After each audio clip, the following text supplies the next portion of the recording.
and I would really appreciate it if you would stop Rob Taylor from blathering on and on.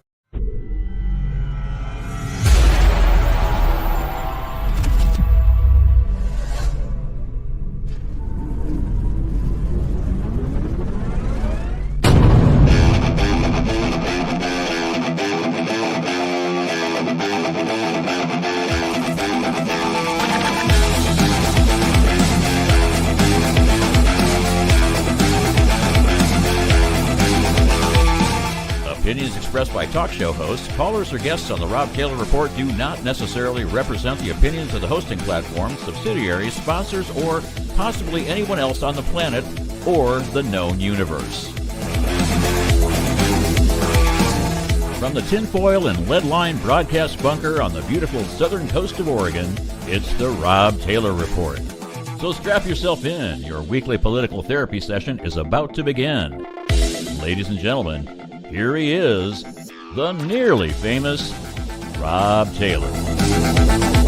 Hey, Coos County. Hello, Oregon.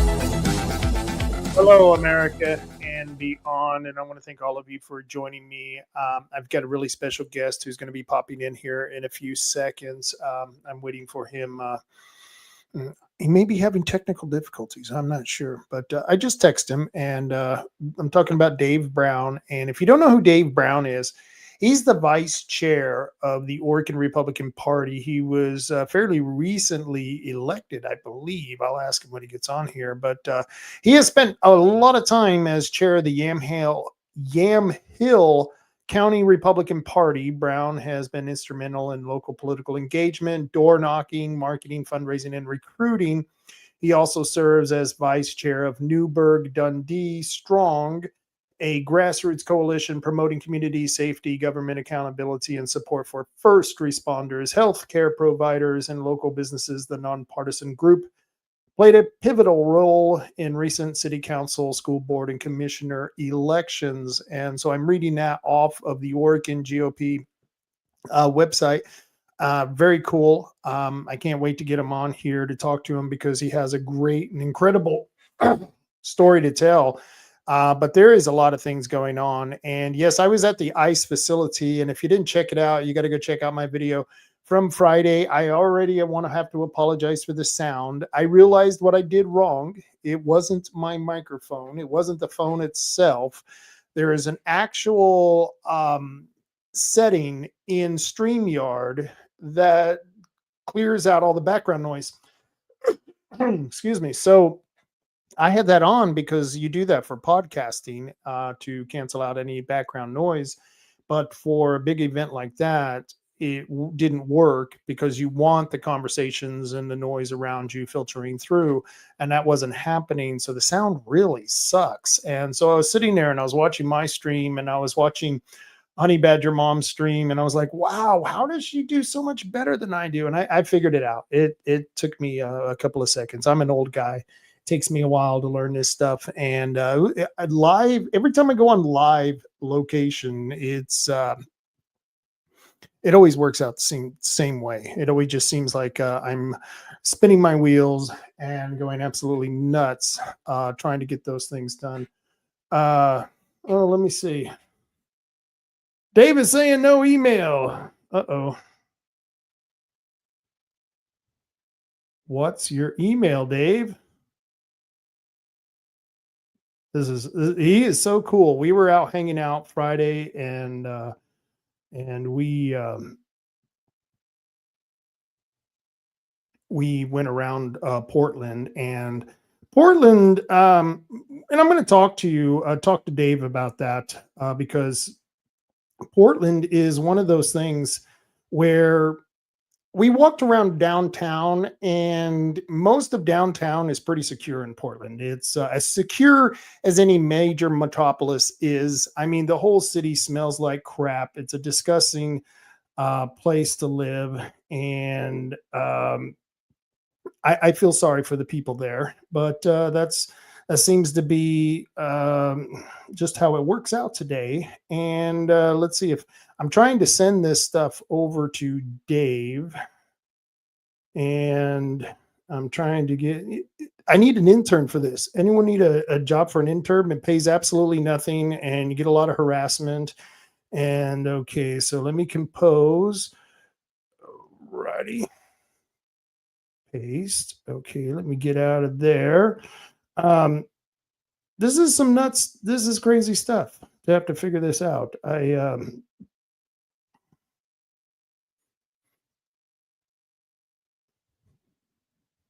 I should have known that I needed to send his email. So that's all right. We'll get this. And I am sending that right now, and we will find out how he does on that. But Portland itself is a crazy city, and in the 80s, it was the place where anyone who was in the inside of the city, not on the coastal areas, Portland, San Francisco, Seattle, that's where, when I was a kid, that's where people wanted to go, and can't be sent because at least one recipient isn't valid. Okay. So let me see here. Let me go back and fix this.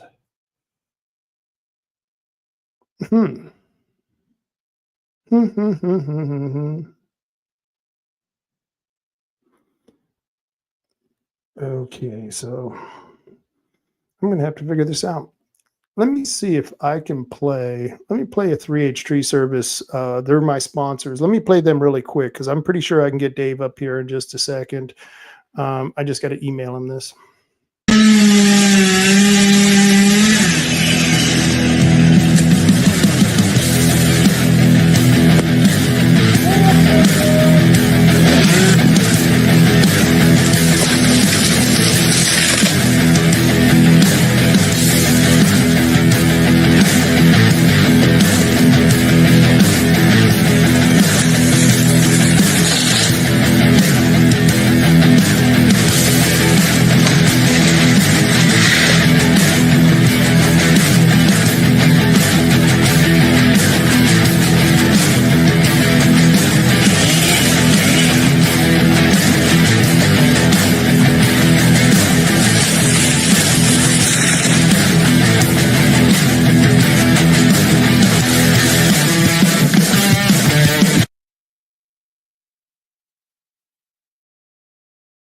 That, of course, was my sponsor.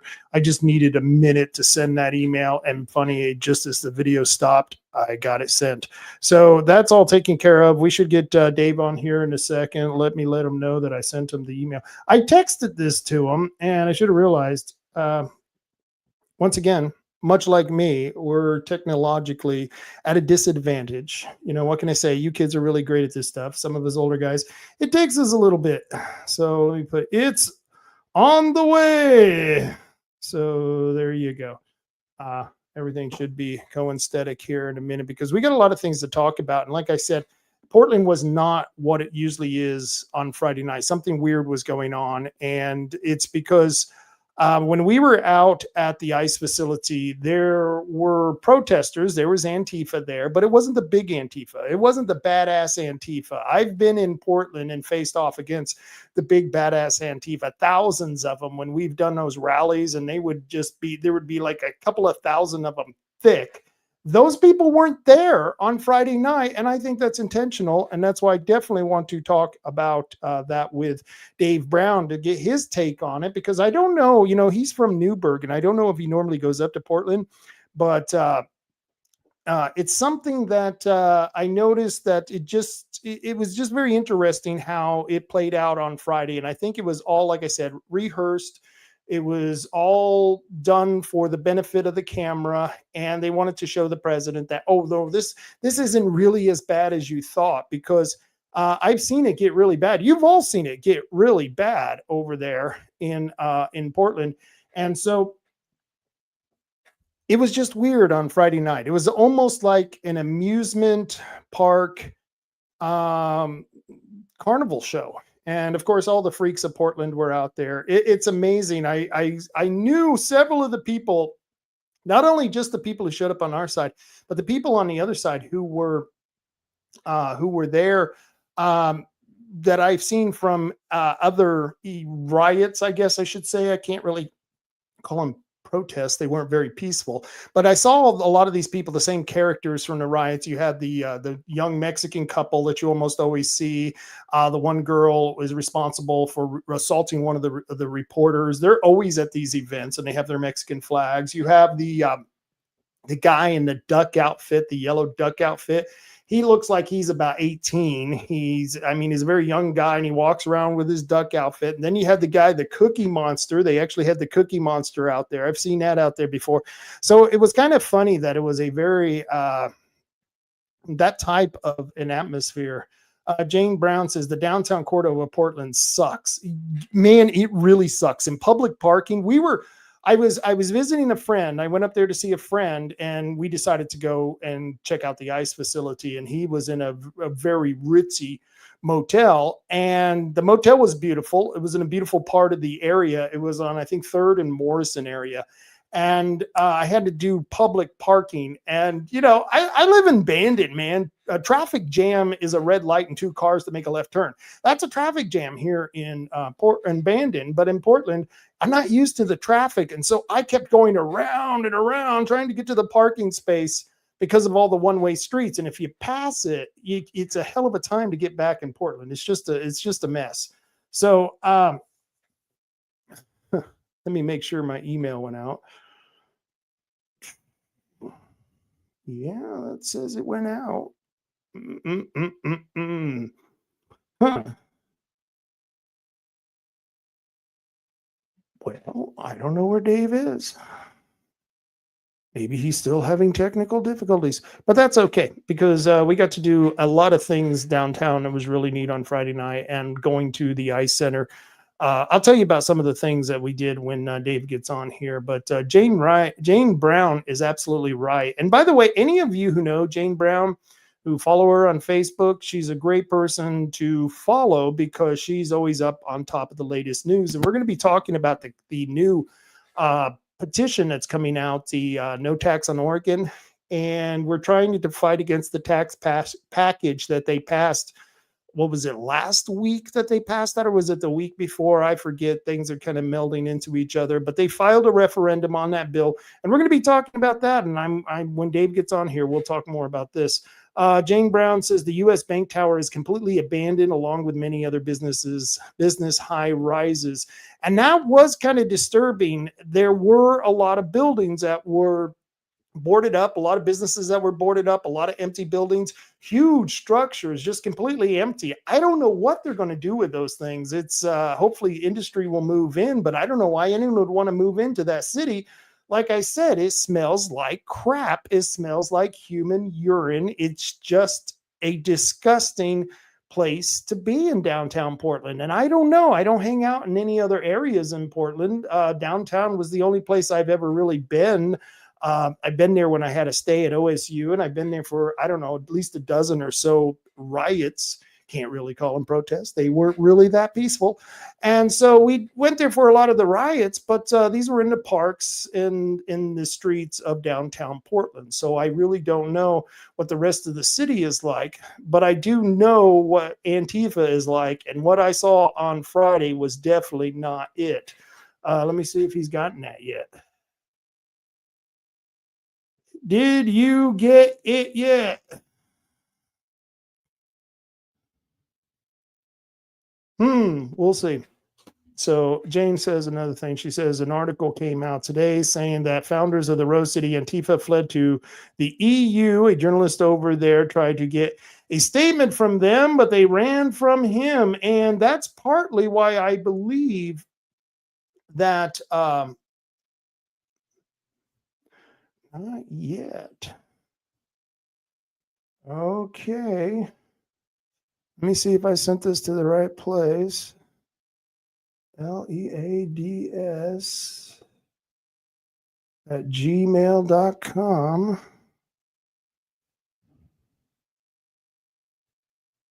Okay, I'll try it again. Let's try it again.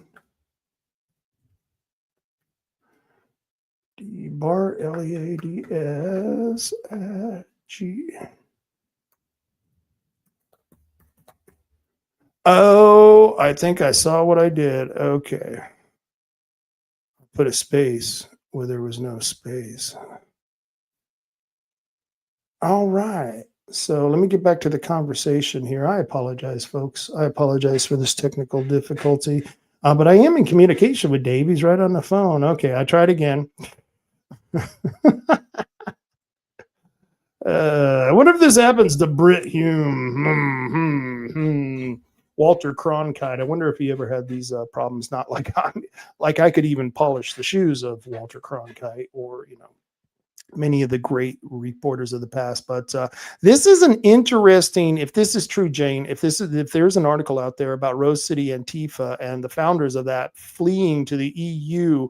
They should put out a warrant, a international warrant on these people, because why are they fleeing? What are they fleeing from? But that's part of the reason why I think that we weren't seeing the big boys in Portland on Friday at the Ice Facility. I think they were staying home because they're a little afraid of getting arrested. They're a little afraid of, getting their butt kicked, because it was really cool. Okay. He says he'll be patient. That's Dave. Yeah, Dave should know this. That's how my show goes. Yeah. Try that one.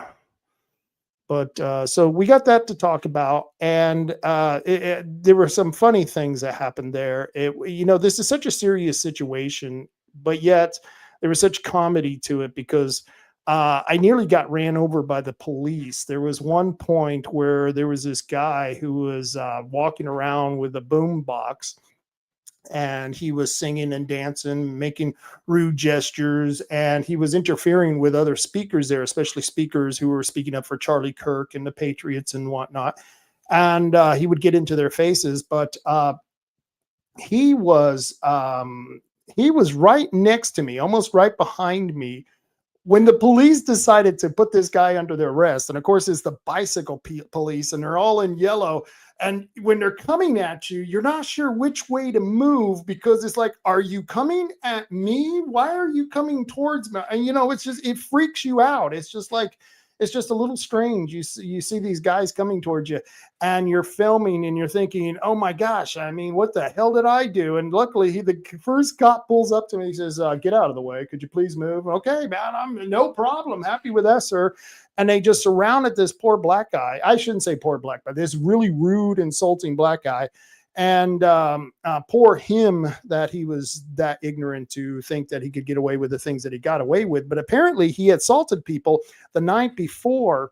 And so the cops wanted to pick him up that night and I guess take him in. And I don't know what they're doing with it. This was the actual Portland police, and the Portland police were there.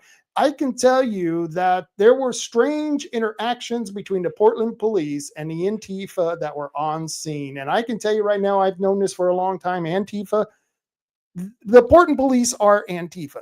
There are people in the Oregon government that are Antifa. Antifa and Black Lives Matter is the base of the Democratic Party. Don't fool yourselves. They are truly the base of the Democratic Party. And let me see. How about now?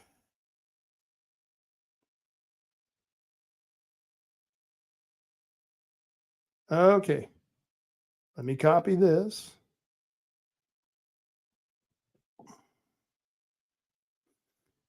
And compose. Let's see, Dave, I'm so sorry about this.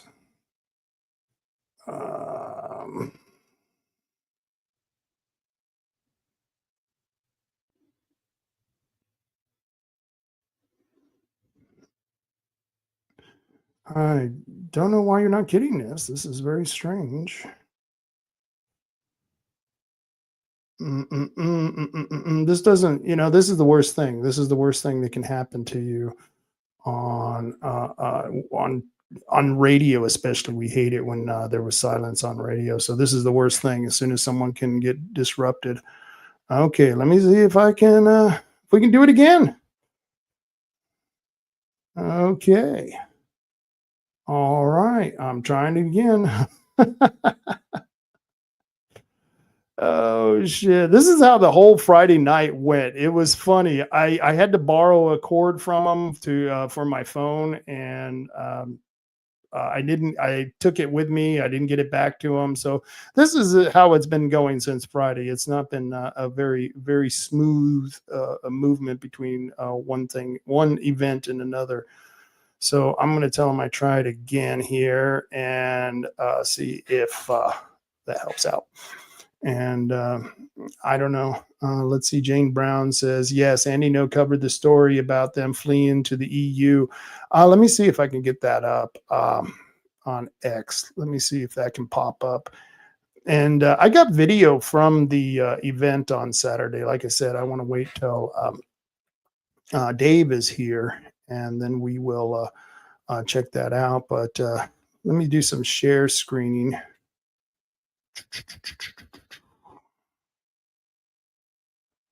Okay, yeah, I got the story. So let me see. Let me put that up here and we'll get that sharing. And yeah, you are correct, Jane. You are correct. There is a situation where Mark Bray, a financier of International Antifa, how does a group that's not really a group have an international a financier that's or a financier of their International Antifa? That's just mind-boggling in itself. But a financier of International Antifa and the author of the Antifa Handbook has announced he is fleeing to Europe, believed to be Spain. The announcement follows the U.S. government declaring Antifa domestic terrorist and the intelligence community. Let's see if we can pop that up. And that obviously is the guy right there. International Antifa, and this is their financier. Yeah, I'm sure people want to talk to this guy. Let's see, Mark Bray, I've received multiple death threats, doxing, including my home address, directly following harassment from Turning Point USA, Jack Posobiec, Andy No, Fox News, which called me an Antifa financier. I had been forced to move my classes online. If journalists want to talk, DM me or more. And I think there was a story on this. In fact, there was a really good news story I was seeing somewhere else about this happening, that they had taken off to Europe. And let me see if I can pop that up.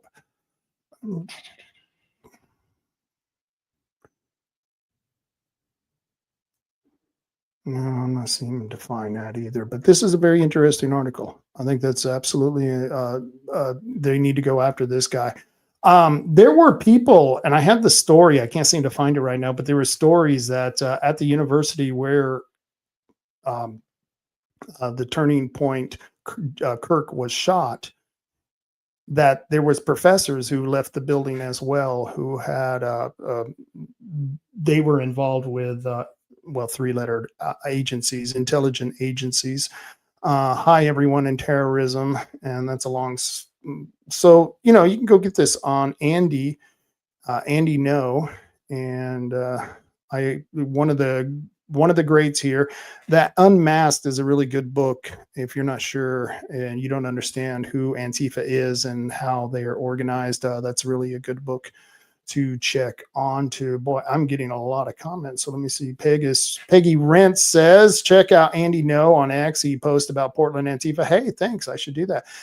Jay Brown says, many of the major Antifa players we have seen in the past also seem to have vanished, but they are at the very least are hiding in shadows. And so, okay. I'm sorry. I'm just really bugged that Dave Brown.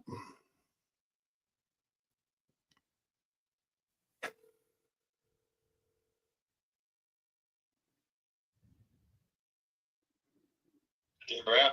Hey, man. I don't have the software to unload your deal here. All you need to do is click the link.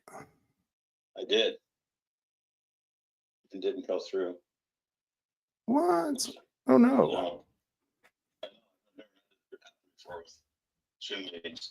Oh, that's okay. That's all right. This isn't a Zoom meeting, though. This is StreamYard. So let me try that again. All right. That's okay. We'll get this figured out. And I'm speaking to Dave Brown. Dave, say hi to the audience. Hey, everybody. How you doing there? Appreciate you letting me be on the show, you guys. Yeah. My audience is the coolest audience here on Southern Oregon coast. We've got a lot of listeners out here who are activists, and that's the cool thing. And so, let's see. Let me get your. All right, this is strange.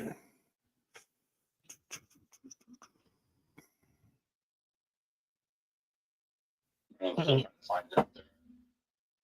So all of Southern Oregon on the coast, or where does your crowd go to? Oh, we're all over. I mean, I got my mom's probably watching in Farmington, New Mexico. So that's no way. Mom, how you doing? yeah. So that's how far out I am, and we have a lot of really hardcore listeners here in Coos County who tune into the show because, well, they're dedicated. They're dedicated to what's going on. Let me see. What I need here is an intern. I need an intern where I can. I know. I should tell Marty. I need to have Marty on here on Mondays. I guess that would be the thing to do.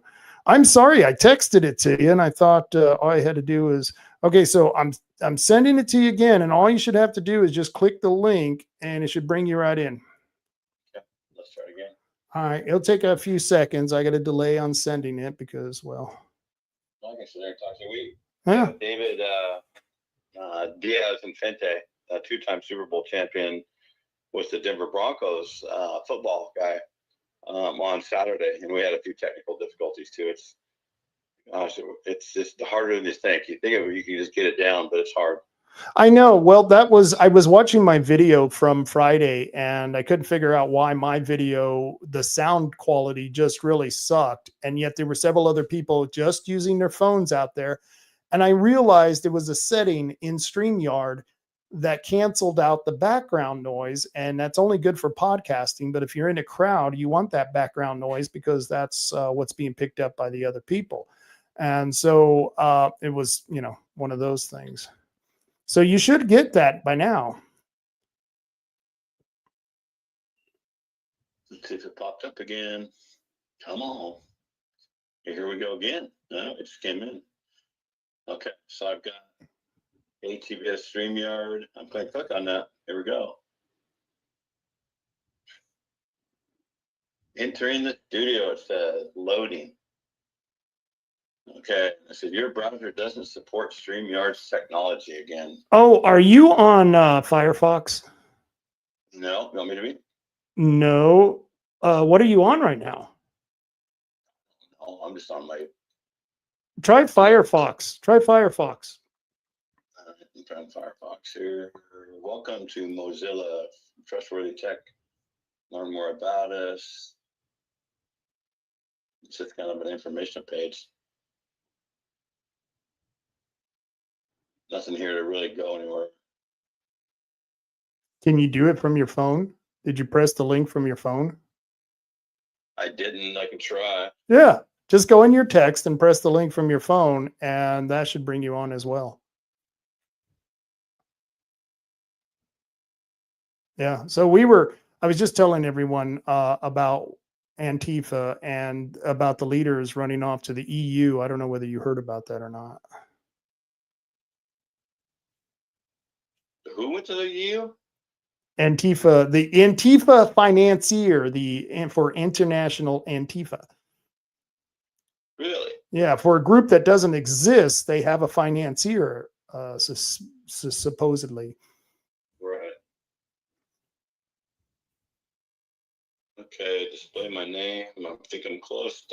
Everybody. Sorry for the hassle. No, this is cool. This is cool. And what that is, so I'm just putting up the comments right now. Hey, I got you. I got you. Yeah, but I need I can't see your camera, man. Okay, got it. Turn off my camera. Dude, I can see you. I can't see you. Should be going there now. Front camera. Back camera. Hey, the back camera works great. Turn the damn phone around. So you do it that way? Oh gosh, this is hilarious. I'm laughing over here. That's funny. This is funny. Man, I'll tell you what, it's like, is it in studio wearing phones? Camera allow again. It should be there. No, you're out again. No, you're out again. Look now for a second. See, this is cool because it makes everyone feel like they're the same way. No, I said got it on your end. Yeah, all I got is a black screen. Sounds racist to me there, but I'm sorry. Are you doing blackface, man? Maybe it's not me. I don't know. My old producer says Rob needs a producer. Yeah, I probably do. you're in the show. Everyone can see you and hear you. That's what it says to me. Interesting. Okay. Dave Brown, all good. Remove the stage, edit the name, edit avatar, stop mic. Dave Brown. Done. That's odd. What's going on here? Well, you got to the well, this is interesting. I can hear you talk. Well, we may have to go audio today. Yeah, that's all right. Let's just do audio. Sure. So Yeah, fire away. Let's get going. yeah, let's get going. Let's just do this. I'm going to remove you. I really apologize. It's not Rob. It's definitely me. Oh, that's all right, man. That's all right. I'm going to remove you from the screen because we're just going to go on the phone here and talk about Friday night because that's really why I want it. Oh, wow, you're here. You're turned around again, but your speaker is off. Why is your speaker not working? You know what it is? I bet you didn't get permission for them to use your speaker or your camera. I don't know. Maybe that's it. But well, that couldn't be it because your camera is actually working. So yeah, let's just do back dual wide camera. I'm gonna go back ultra wide. There you go. There's another one. Well, at least that's my office. You guys can, maybe if I put far enough away, you guys can see something. Now just get blurry. Yeah. Get me an ultimate close up here. So when I try to include myself, it doesn't want to fly there. That's interesting. Rob, I don't know what to tell you, bud. Well, I don't know either. Just don't worry about it. I got you on the phone. You're on the phone right now. So let's just do this right here. Oh, hold on. Let me put you up. Let me turn off the phone. Maybe it's because you're on the phone with me. Okay. All right. So let me hang up and let's try it again. And if not, I'll call you right back. Yeah. All right. I don't know if you can hear me, Dave, but try signing back in. Maybe that would work if you can hear me. There you go. But now I can't. No mic. I can't hear you. I don't know why. Your mic is on. Your settings are on. Wow.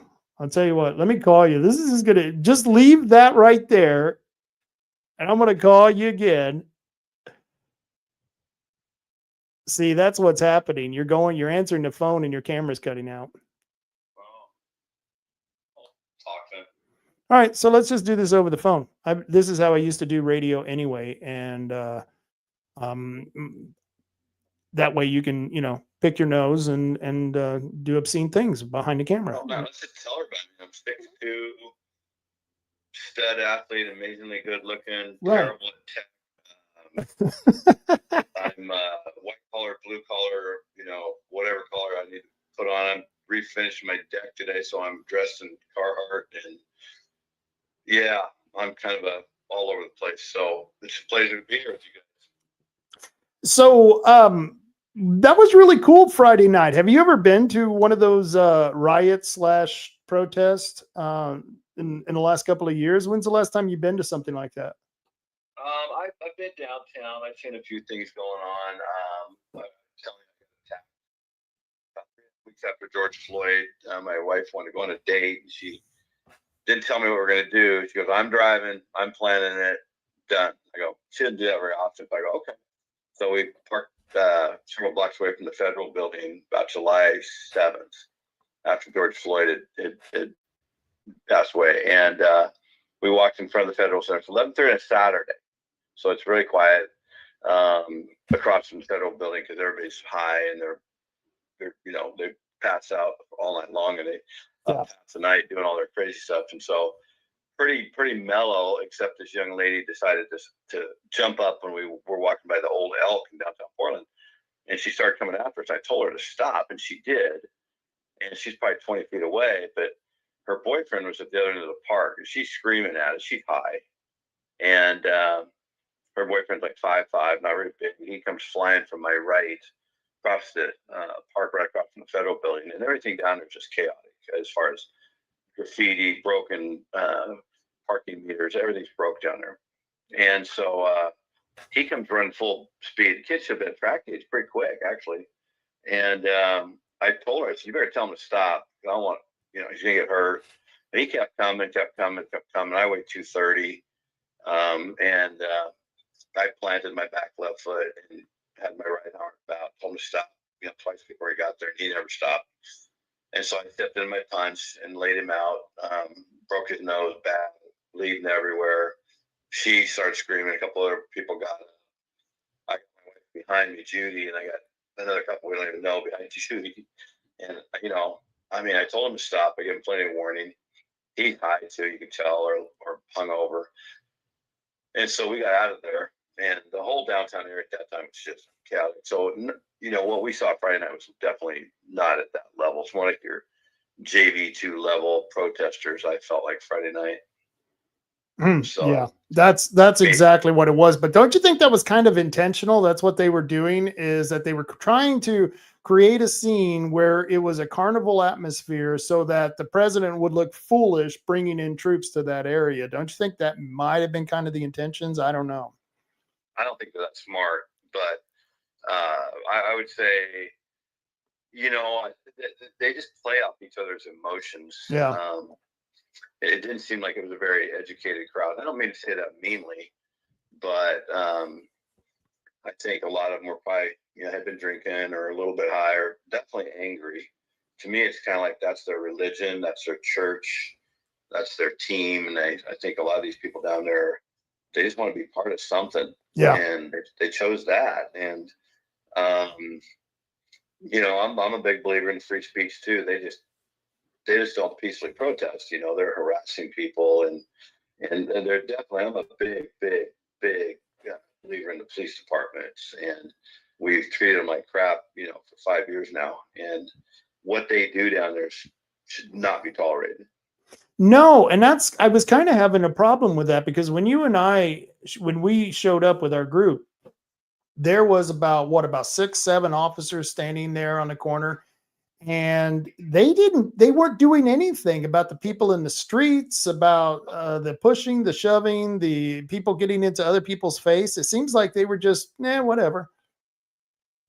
Yeah, I think they're totally under orders from the police chief, who I think is really under direct orders from the mayor and the governor. I think they're all guilty as heck, because this would be so easy, working in education for 20 years, coaching, 44 different varsity seasons. You have to have discipline. Yeah.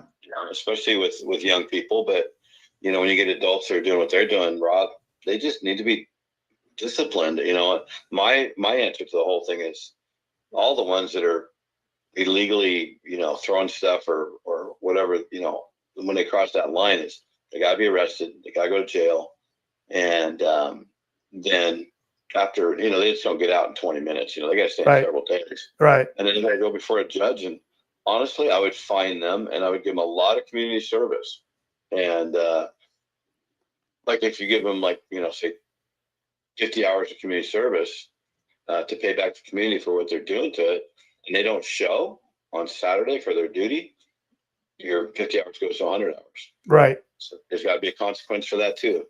And now they're in the criminal mode of, like if I go out or you go out and we get a ticket, we got to pay the ticket. We can't just say, screw that, I'm not doing it. Right. There's going to be somebody knocking on our door at some point saying you owe Coos County, $315 for running a red light. And that's what we used to have here in Coos County. We had a Shutter Creek prison, which was a low level prison for low people who commit low level crimes, and they got it to go there, and they went through a boot camp. They were taught how to fight fires. There were other vocational skills that they were taught, so that when they came out, not only hopefully they were sober, but they had a little bit of a skill to actually go to work. And we no longer have Shutter Creek. And the people who used to be in Shutter Creek, the criminals, they're now living in the woods around the prison, and the prison has to have security all the time to protect themselves from being burglarized. Yeah. Well, one of the things that's unique about the United States of America is we've been one of the few countries that's ever been able to sustain law and order. And a lot of people might say, well, we're not very good at it. And that's usually your politicians, not your police officers. I'll bet you if we could talk to every single police officer in Portland, most of them are probably pretty dang frustrated with their superiors. But we've been a country that abides by laws. And whether you live in Coos Bay or New York or Newburgh, where I live, because we have those laws, we're fairly safe. But as soon as you stop having consequences, like if I could drive through Newburgh at 80 and never get a ticket, yeah, or I could go 50 or 60, just fly everywhere I go and run red lights. But if I tried that today, I'd more likely get a big ticket. But our politicians have chosen to, your AOCs, your Bernies, your Buttigieg, your Gavin Newsoms, your Tina Kotex, they only want to have an agenda on everything. And obviously good, solid police work that benefits all of us isn't one of their agenda items, because they just let this stuff run rampant. So look at the other night, Rob, we went down and have dinner there with our friends, right? Right. Gosh, there was homeless people. I saw 3 different people tweaking out on drugs. Yeah. And we didn't go that far. We were within like a 3 or 4 block radius of where we were at. And that's what Tina Kotek calls Portland's awesome, Portland's safe, Portland's clean. We don't have any problems. I got more problems.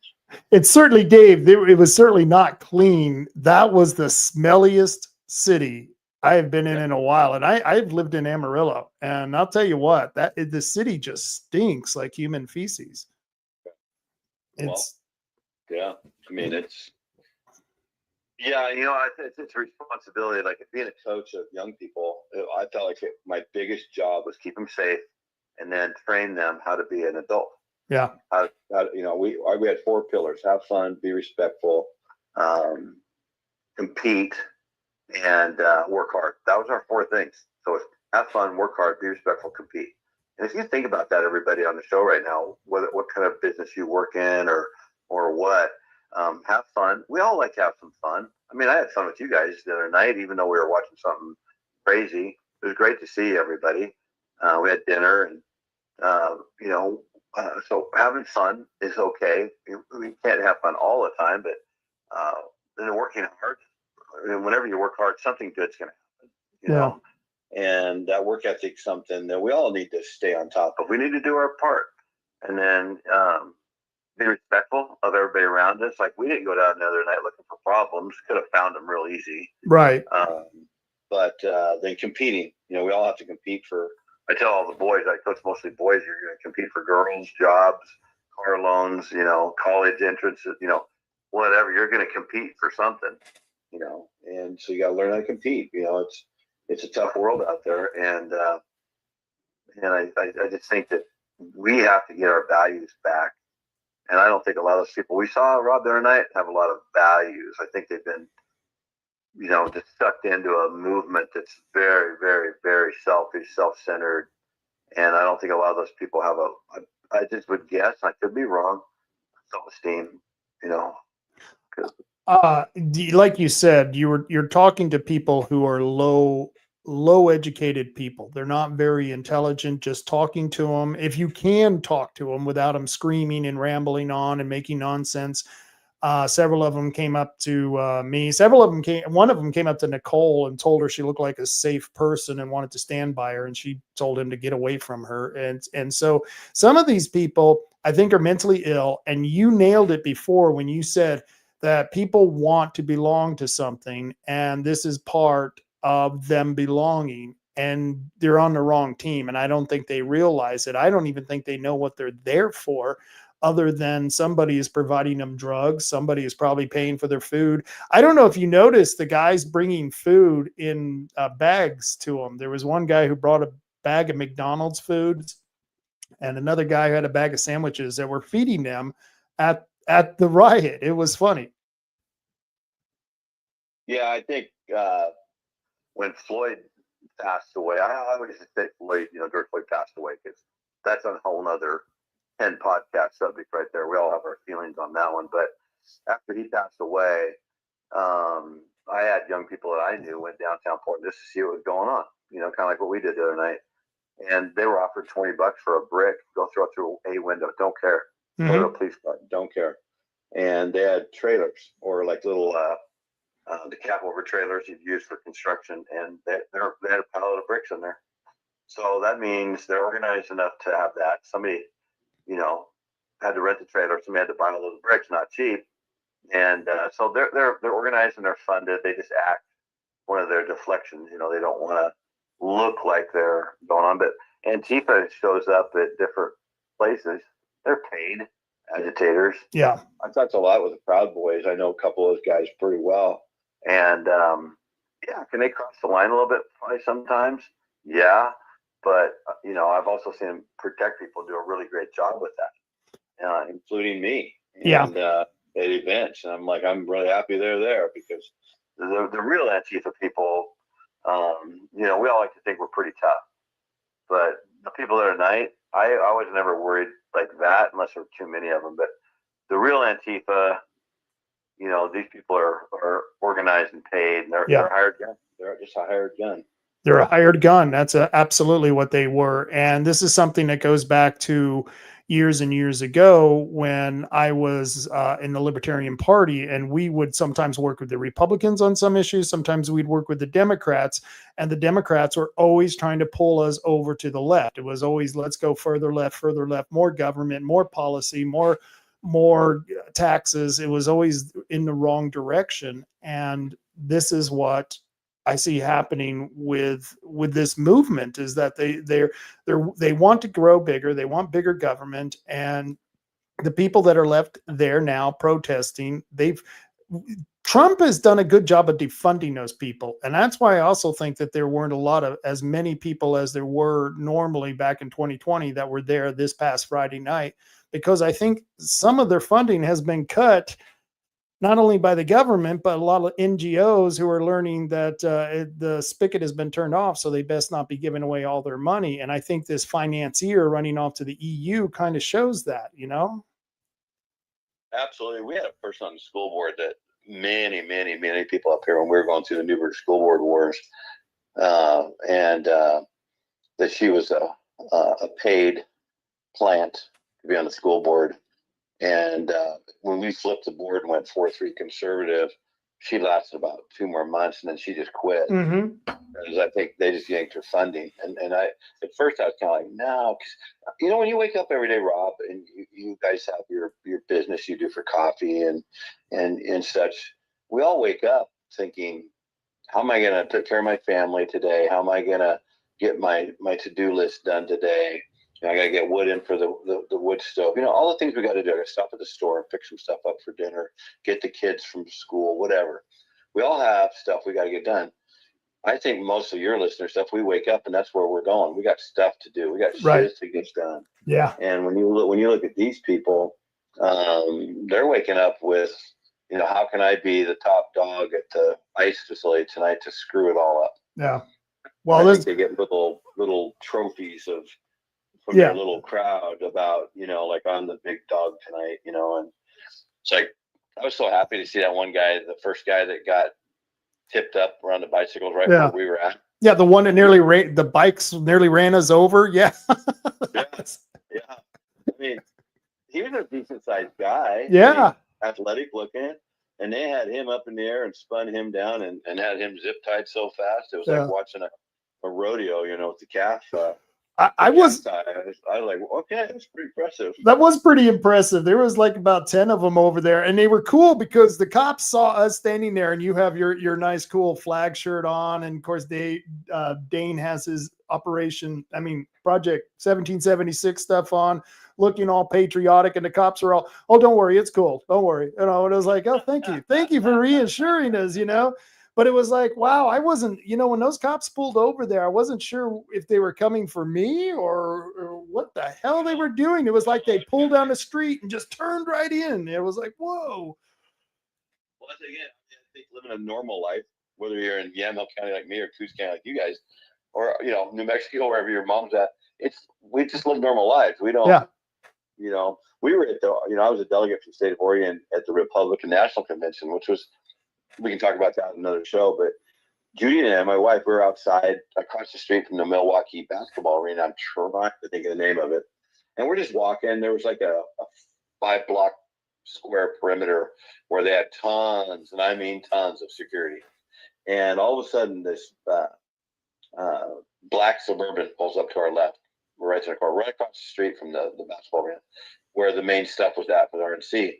And then there's another Suburban, 4 Suburbans, about 15 Secret Service guys jump out. We're like right next to us, just like we were the other night, you and me. And they all just jumped out. And there's Mike Johnson, Speaker of the House. Oh, and cool. Talk about not very big, dude. That guy's about as tall as Nicole. And then there's probably 30 bicycles, just like we saw the other night, like Milwaukee police, like 30 of them. And they had that space cleared all the way over to the VIP entrance for that thing. And there was no dicking around on that one, man. They were all over his security. And I'd never seen anything like that. I mean, I've seen security and stuff, but not to that level. It was like, holy moly, there's 40 plus Secret Service police officers. I wonder how much money that costs overall. I wonder how many people get Secret Service protection and how much money it costs Americans, and how wrong it is that so many people are so violent, so willing to kill people for their own ideology, for their own sake. How much this is costing us. It's crazy. A lot. I just know, like what we saw the other night down there. I mean, you're looking at, all those police officers are probably on OT, and we all know that if you work overtime, you make $10 an hour, but you get 15 on overtime, you're like, yeah, buddy, I'll get a couple hours in overtime every week. That's, that's half again is what I make on an hourly basis. And so everybody wants to, when you're working hourly, overtime's cool. And they're probably more salary, but they divide their salary by, an hourly rate, and that's what their overtime's going to come out at. Yeah, they still have to get overtime, I believe, in Oregon law. Boy, I wish I would have had that when I went on salary when I was in management, because that's what they always did to us. Is you're going on salary because OT overtime was where it was at, man. If I wasn't for overtime, I don't know how I would have made it. It's that's the good stuff. Here's the funny thing. And this is what I was worried about. While I was streaming that, Dane wanted some ice cream, and we said, yeah, let's go ahead and get some ice cream. And I thought, I'll have a chocolate shake. I said, there's no way nobody's going to deliver that. And he says, no, I got good credit. And I said, Dane, there is no way anyone's going to deliver that. And sure as heck, what was it? I think it was like within 10 minutes, we had I don't know if it was a Grubhub or what, but no, but it took about half hour. But think about this. It was pretty fast. I know it happened quicker than I thought too, but yeah. They called Vancouver. That's apparently where Dane likes his milkshakes from. There's that shop. We'll have to get it from you. Have to put on your show to give him a shout out to Vancouver, some ice cream milk shop, milkshake shop, because I had vanilla. It was pretty darn good. And, the guy delivered them. I'm sure they paid more for the delivery than they did the milkshakes. But yeah, that was pretty funny. Dane's, called them calories, baby. We got some calories. Putting on the calories. And that was, but to me, I'm sitting there and I'm worried. My biggest fear was They're going to use this on liberal national news. See there, it's so peaceful that they were having ice cream delivered. You know what I mean? I was, after doing that and having it live stream, I was worried, and I'm still a little worried that someone might pick up on that and use that as a wedge against Trump going in, because I still believe he needs to send in troops. That building is still being damaged, and those cops are not protecting anyone in that area. So there is no reason why he shouldn't have those troops in there. I think the reason, for me, I like it is because this has to be called out. Tina Kotek, that mayor of Portland, is worthless. They've got to be called out. I think the police chief is part of it. Because I've talked to other police officers in there, and they hate it. They absolutely can't stand it that they don't get to do their job. But if you have a good paying police officer job, you kind of have to, I worked in public school for 20 years, and Judy 34 years, and you can't just, it's not like private business, where you can say yes and no a little faster, and government, public education, police work, you got to do what your boss says. Yeah. Or quit, and then you got to figure out how you're going to pay for your house payment. So it's a tough, the world's not easy out there. These people just make it so tough on themselves, for what they're protesting. They're so dim when it comes to, what ICE is trying to do for our country. I mean, if anybody should be ticked and somebody should be throwing, frozen bottles or whatever at somebody, it should be the Democrats, for opening up that border for 4 years and just destroying the country. And now we're cleaning up their mess. We've got a president who's willing to clean up their mess, and somehow we're the bad guys. And you just look at that city, and other than a few of the people who had Mexican flags flying, I think most of them were young white kids in their 20s. Most of them look like they're in their 20s. And like you said, they have no direction in life. They're all on I'll say all of them were probably on drugs, one form or another. And this is what they look forward to at night, and it's like the likes that people get addicted to on social media. Like you said, they play a character every night. It's cosplay down at the Ice Facility, and they have no other life, no other things to do other than that kind of theater art is really what it's become. It's become violent theater art. Well, remember back, this is quite a while ago, 25 years ago, the movie Black Hawk Down came out. Yeah. And all those locals there in, I'm trying to think in Somalia, they would get higher and kite at night, get all ramped up late in the evening. Sound familiar? Yeah. And they go out and just riot and destroy stuff and loot and stuff like that. To sound familiar. And then, they'd sleep in the next day and sleep it off and then do it again. And it's kind of the same thing. So, I'm telling you, I think it's, on one hand, I mean, they're embarrassing us all get out. On the other hand, though, I think that, there's people out there that are big time activists that have started this stuff. Why the commenter out there, for the life of me, I don't get this one. I mean, my parents were alcoholics, and 3 of my 5 brothers and sisters went in that direction and drugs. And I'm like, so I just stayed away from it. But why, take Chicago? It's one of the central hubs for drugs coming out of South America and China. Yet it's destroying, the South Side and part of that city has for decades, and we just let it happen. So when President Trump blows up these boats coming in with probably $50 million worth of fentanyl and drugs, I'm like, yeah, let's do more of that. Let's just get the missiles out and take care of these people, and they don't care about us. They don't care about some poor mom and dad's kid who takes drugs like that and ODs. I mean, so our best friends, we were at their house last night, 11 years ago, died on a heroin overdose. Oh my! And I spoke at his funeral, and devastating. I mean, he'd be 35 years old. He's a great guy, but he got into that scene, got out, cleaned up, went through rehab, came out, boom. Within 2 weeks he was gone, and I'll tell you what, talk about devastating. I'm looking at a picture on my wall right here. A kid named Alex, and he died in a car wreck his junior year, last day of the season. We came back from state tournament. He was in my truck. And 3 hours later, he was driving out to his grandparents outside of Newburgh and wrapped their Suburban around a tree and passed away. And I've spoke at those 2 funerals and 4 others of young people, Yeah. Car wreck, cancer, drugs, suicide. It's tough, but I'm looking at the picture of this family that we're really good friends with, and it's 11 years. And then our best friends, whose son died of a heroin overdose, and they're doing okay now. But it's been 11 years, Rob. Right. It's devastating to these people that have to put up with a government that won't protect our citizens. And with the fentanyl, it's the worst of the worst because it's so cheap, it's so powerful, and it can be laced into everything. Even the marijuana that's now being smuggled in is being laced with this crap. And I say it jokingly, but it's dead serious. I tell young people, do not take these drugs. They're not your father's drugs. These are not the drugs that they were doing in the 70s and the 80s. This is a whole new category of high-powered, high-potency meth, and the fentanyl.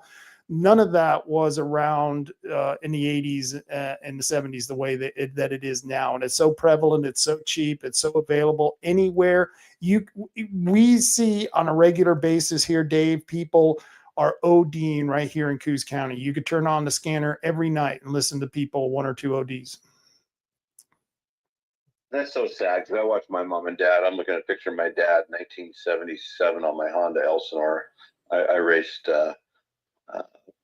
pro class enduro, and we did a 8x10 photo, and he's about, he's probably about 60 in this photo. And it was that year I was making him lunch one day, and he'd had a couple strokes. He was a logger. That's what he did for a living his whole life, in construction. And I looked at him one day and I said, "Dad, when's the last time you had a drink?" And they drank Sunnybrook whiskey straight up, no ice cubes, no Coke, nothing, just hardcore. And he looked at me and he shook his camel at me and he goes, "I quit." My dad was 6'3.5", Swede from Minnesota, and he didn't talk a lot. He was very quiet, unlike me. And he said, "Don't talk to me about my damn cigarettes." I go, "No problem." I mean, he quit drinking. Yeah. It's a heroic thing I've ever seen, Rob. And even though I didn't go to church as a kid, I started going to church with my wife at the time. And my dad started going to church with us, and for a couple of years before he passed away at 63. Was he religious? Was he religious to start with? No, not at all. He liked my first wife, Jill. Jill's a good lady. Mm-hmm. And he just decided, I want to go. And my mom was at the height of her alcoholism, and she died in 87. She never could admit to having a drinking problem. Cool lady from Canada. She was Rosie River in World War II. She ran the Alpenrose Dairy, kitchen for 5 years after the war. She drove flag car before the war. She played hockey in high school in Canada. She's a tough lady. Yeah. And everybody loved her, but she had a drinking problem, and it drank her to death at 73. And the doctors they said she'd live to 110 if she didn't drink. And she smoked Pall Malls, 2 packs a day straight up too, but never had cancer or anything. But I don't know, one of my neighbors asked me up here, they're great guys, but 40s and early 50s, and they drink quite a bit, but it's fun recreational drinking. And I'll go up and have a beer or something with them every now and then, but they started smoking weed more a couple years ago. And I just never got into it because of all the stuff I was around me. I just saw so much destruction. And a lot of my friends went that way. And they went from weed to stronger drugs. Yeah. And I told them, I said, "Hey, you know what, guys, it's your house. You guys can do whatever you want. But, I'm just not, I just don't even like the smell of weed." So I said, "I'm out." But I said, "You guys be you, and that's kind of how I am on it." It's like, it's hard to legislate morality. And Right. It's not my, to tell you what to do, It was funny. And I agree with that. It's I'm live, let live kind of thing. And this young man came up to one of our pop-up booths, which I'm going to be talking about later on after I have Dave on. We're doing those petition signatures. And to Good job. And so he came up and he wanted to pray for me. First, we talked a little bit about religion, and he wanted to pray for me and stuff. And I'm not religious. I believe there was a man named Jesus, but I'm not religious. I don't believe in God. And he felt sorry for me and he prayed for me, which is perfectly fine if that's what he wants to do and it makes him feel better. That was perfectly great. But I told him this, Dave. You want to be the Christian to hang out with people who are non-Christian, and here's why. When somebody has their come to Jesus moment, you want to be the Christian to be there to say, I told you so. You know what I mean? You want to be the one to say, see, now you know. You know what I mean? Well, my neighbors, I love these guys. They're great neighbors, and they're smart. They're good people. We do stuff for each other. But what I have found, I mean, I didn't go to church growing up. I started going when I was 22, accepted Christ at 23. And my wife and I go to church at A.T. Creek and West Lynn, and then we go to the McMinnville Satellite Campus. But I will say this. It takes a lot of faith to be a Christian. You have to sit back, and you guys are in some of the prettiest lands in the world. So whenever I have, anybody a shout out without, I say, go look at nature and try to prove that, this isn't all God created. But that's a religious side of it. I have had a lot of success in talking to people about Jesus by not talking about Jesus and just building relationships with people. Right. And then like with the guys up the street, we've talked about weed. I go, dude, this is your house, man. You do whatever you want to do. But at the same time, they've asked me questions about, hey, you go to church every Sunday? And I go, yeah. And we've talked about Jesus. And they know that I don't judge them and they don't judge me. And we tease each other nonstop. I mean, it's like hardcore. But there's a lot of, we're flicking crap a lot, back and forth. But, there's nothing I wouldn't do for those guys. And I can call them and there's nothing that they won't do for me. And that's what friendship should be about. That's what relationships should be about. It's like meeting you. Right. I was told, don't come down to Coos County because you were crazy. And I'm like, I don't know. I just like talking to you on the phone. I'm like, nah, something's not adding up here. Something's not adding up. And so I went, and how the evening went, and we hung out for several hours together and with other people, Dane and Nicole and everything. And I loved that night. I came home to you. He goes, man, you really like that. I said, those people down there were awesome. That was a great night. The Republican Party at all. We didn't talk about anybody specifically at all. Right. And I said, these are just good, solid people. I said, a lot of hardworking people were in that room too. I mean, there's not a lot of Lake Oswego country club people, at least I saw. Right. That's kind of my kind of people anyway. I mean, I was at a big fancy dinner Saturday night, and I can do that. It's okay. But I'll tell you what, I didn't have as much fun as I did at your guys' place. What night was that? Tuesday night or Thursday night? That was a Thursday night, and we told you about it on Monday, and you were like, "Yeah, I'm in, man." It was really cool, and nobody believed me. Everyone's all, "Yeah, right. Dave Brown's going to come down." I kept telling them, "Yeah, really, I'm serious," and I was posting it, and people were still questioning, my sanity at a certain point, But you showed up, and thankfully, you were real. Yeah, but it was really good, and people came out from that meeting feeling so much more optimistic than they have been. We've been a lot of infighting, a lot of stuff, and I'm getting tired of it. And we really need to call a truce in the party amongst Republicans, because we've got a big challenge coming on. We've got that petition that we need to get done. You know which petition I'm talking about, against the no tax Oregon petition? We have a central committee, guys, everybody. I'm the ORP vice chair, but I'm also the chair of Yamhill County. And I decided to keep doing it because we don't have time for a distraction. We've got elections coming up this year, county commission races, city council race, really important. So I don't want to be a distraction. And so I think that our Wednesday night, one of our main things, Senator Bruce Starr is coming to our meeting and speaking on this, and I'm going to be speaking on it. And our goal is to get 5,000 plus signatures just in Yamhill County, and you guys need to do the same thing. And we just need 78,000 plus 2,000 or 3,000 extra cover any buffers. And Yep. by the time Tina Kotek plays her political games, which, you know what, honestly, it's pretty smart on her part. She's taking advantage of the law in place. So we'll have about 60 days to collect those signatures. And it's going to be go time. But 94% of the Oregonians don't like this stupid tax hike. So almost everybody you walk into, even though if they're a Democrat or not, they'll give this thing a look at and maybe sign it because their taxes are going up too. This is going to be a huge draw once we get this petition, because we're doing the other 3 petitions. We got the recall petition, we got vote before tolls petition, and we got the end vote by mail petition. All 3 of them were going great. I have about 4,000 or 5,000 signatures sitting on my printer right here, and we expect to get this petition out, and we're going to hit it hard and heavy as fast as we can and get it out to as many people.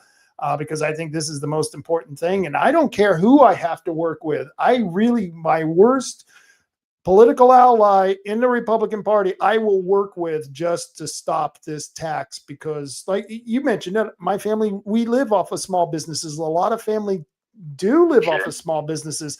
This is going to kill us, Dave. I mean, we're already living through tariffs. I mean, coffee has a 50% tariff in Brazil right now. 1/3 of America's coffee comes from Brazil. This is really killing a lot of coffee roasters. We use probably 1/3 Brazil beans in our coffee roasting. So adding this amount of tax and fees to small businesses, man, it's just going to hurt bad. Well, I would say, yeah. I going back a minute there, like I know some of your names of your people in your Republican Party down there now. I do, and some were at the platform convention and happened to sit right by each other, which was, I'm like, that's good. Maybe they'll talk. But I would say the line I've always used in coaching and business, it's not personal, it's business. And it's like you and I hit it off, so we get along. Right. I mean, we could do a business together, a referendum together. We could coach together. We can go do what we did Friday night. I feel like I now have a friend in Coos County, no problem.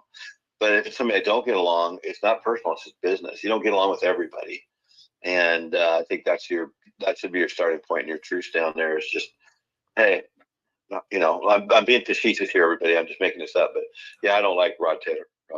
Yeah, and you're like, I don't really freaking care.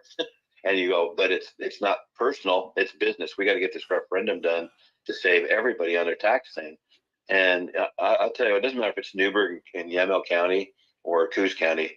We all have people that we just struggle with. Right. I mean, they're, and maybe we're right, maybe we're wrong. Right. But the left, the woke left, the liberal, crazy woke left, they're the ones that have showed us that being cancel culture, screaming, yelling is not the way.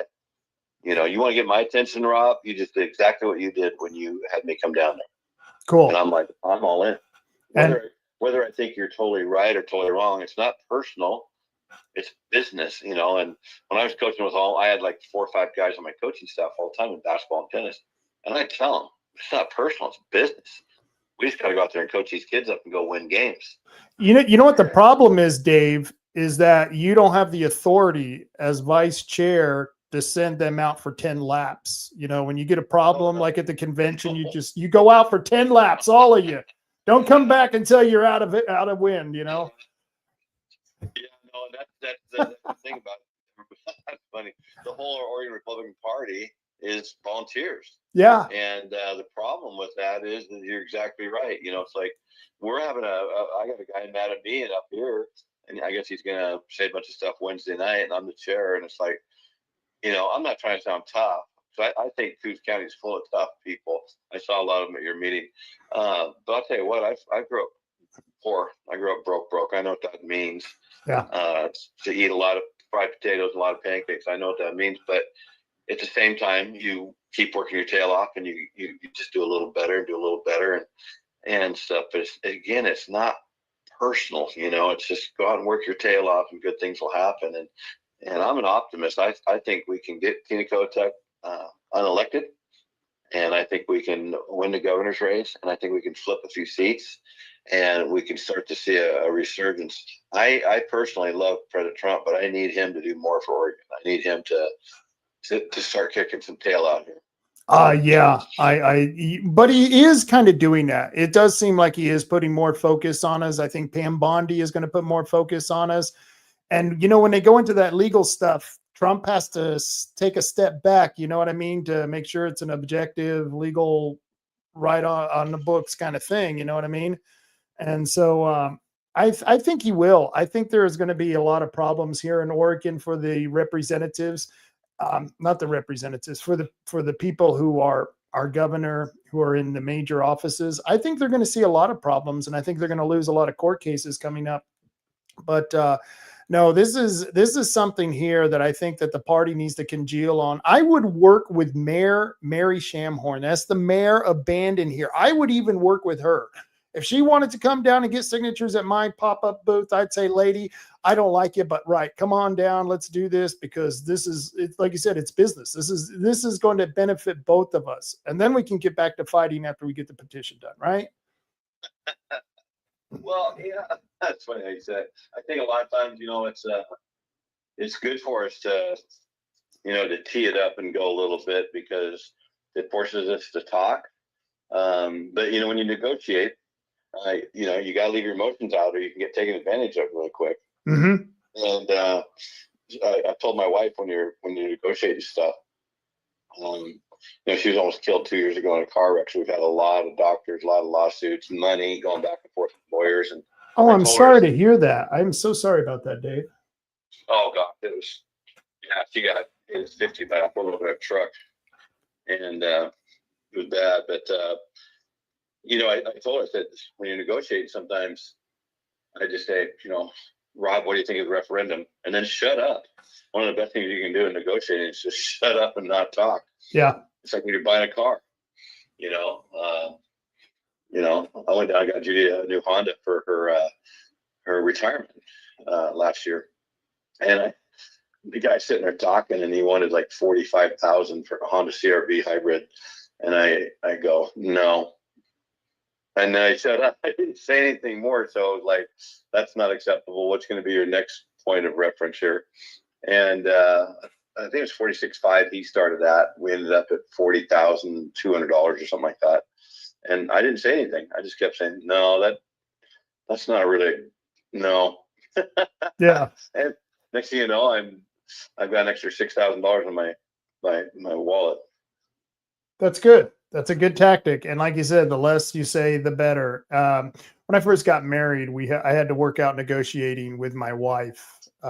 It's because if you don't work out when you go in with a partner to negotiate, and you don't know your partner at the time, it can be really bad. But no, we're in a good place, though. I think that we can get this petition done. I think we can take care of this with the PCPs that we have. I know we are building a huge group down here, and I can guarantee you, I'll probably have a dozen people with petitions going around and getting these signatures here in Coos County. Great. So it's going to be really cool.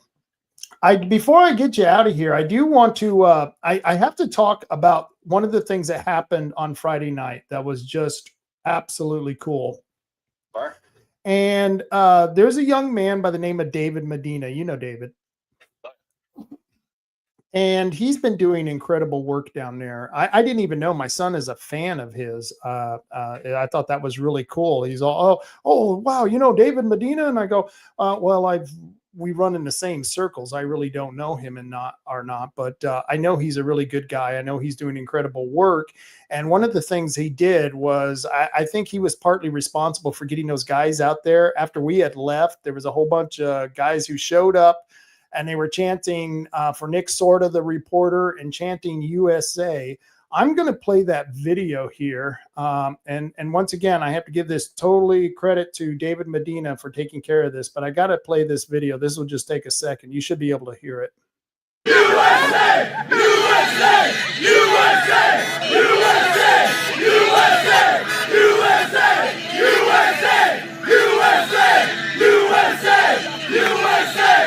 USA!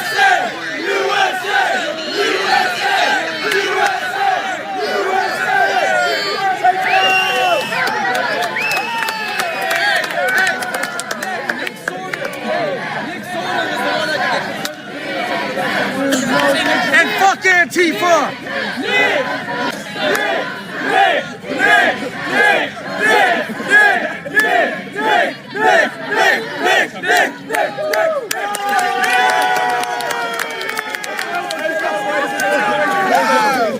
We're taking the state back, baby! Amen. Let's go! That was great. We're taking this state back, man.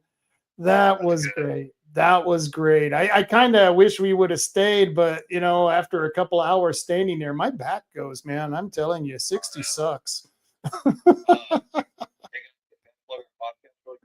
What? Can I plug our podcast up here real quick? Please do. Yes.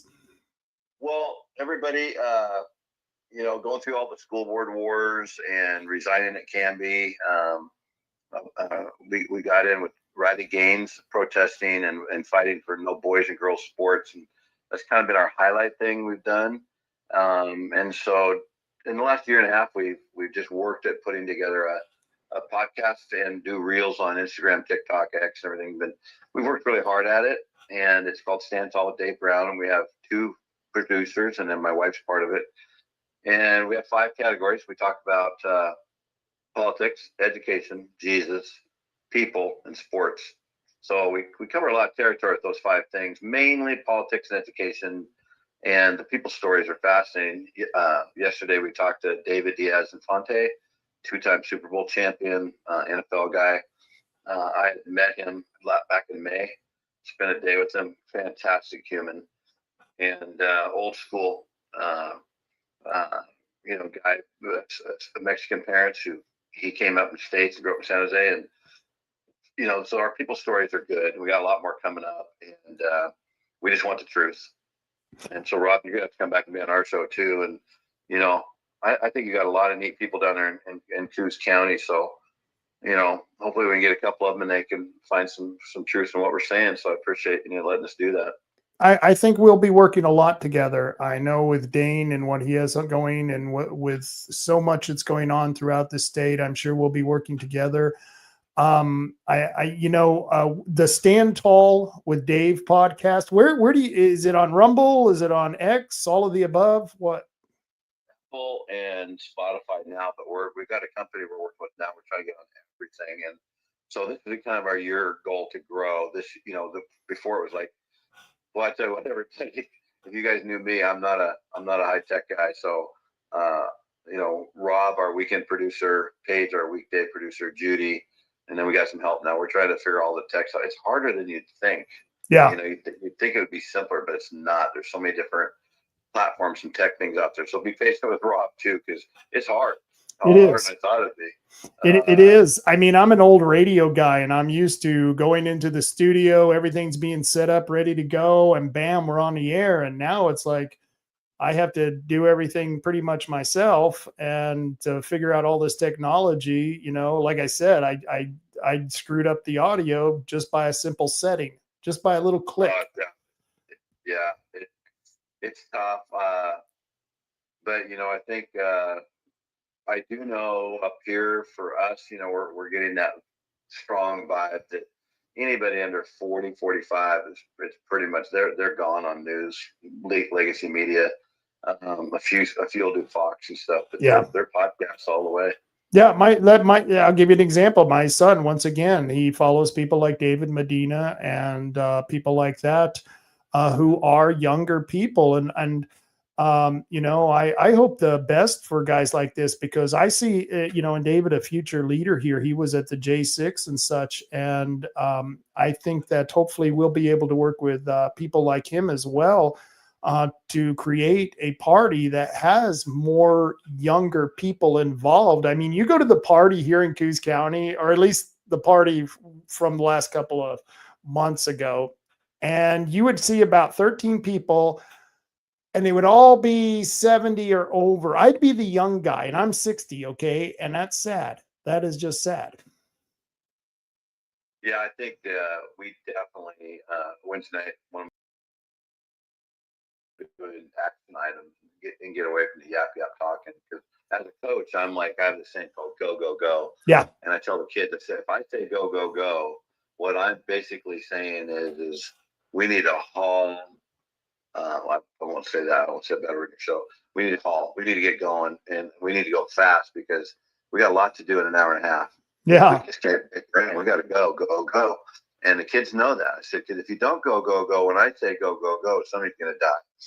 And you don't want that to happen because I don't try to punish kids. I want them to really like being there. And you know what? When we go, and we work hard, they love it. That's cool. They like being challenged. They like being pushed.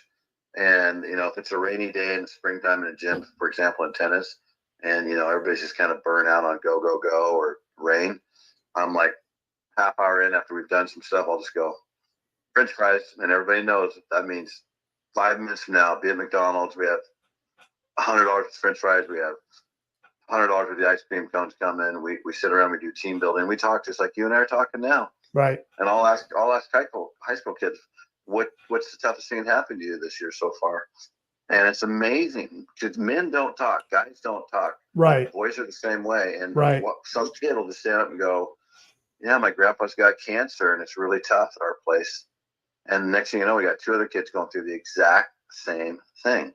And I'm a big supporter of young people, kind of turning back to your statement. Yeah.